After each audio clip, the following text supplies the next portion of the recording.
প্রিয় শিক্ষার্থী, আমরা আজকে সুনীল গঙ্গোপাধ্যায়ের এই জীবন কবিতার কয়েকটি বিশেষ তথ্য অনুসন্ধান করার চেষ্টা করব। কবিতাটি লিখেছেন সুনীল গঙ্গোপাধ্যায়। মূল গ্রন্থ দেখা হলো ভালোবাসা বেদনায়। কবির জন্ম বাংলাদেশের ফরিদপুর। তাকে কবি এবং লেখক বলা যেতে পারে।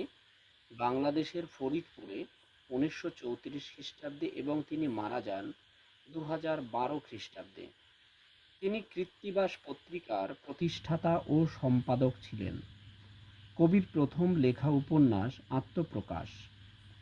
তার প্রথম কাব্যগ্রন্থ একা এবং কয়েকজন। কবির লেখা প্রথম কিশোর উপন্যাস ভয়ঙ্কর সুন্দর। কবির উল্লেখযোগ্য কয়েকটি ছদ্মনাম, যেমন নীললোহিত, সনাতন পাঠক, নীল উপাধ্যায়। এই ছদ্মনামগুলিতে তিনি বহু কবিতা এবং গল্প উপন্যাস লিখেছেন। কবির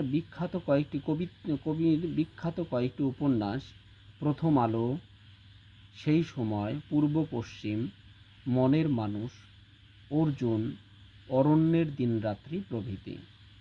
উদ্বাস্তু সমস্যার প্রেক্ষাপটে তার এই কবিতা লেখা। কবিতাটির প্রথম চরণ, বাঁচতে হবে বাঁচার মতন, বাঁচতে বাঁচতে, এই লাইনটি কবিতায় 2 বার ব্যবহৃত হয়েছে।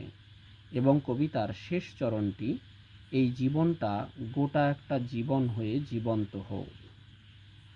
ধন্যবাদ। দেখা হচ্ছে পরের ভিডিওতে।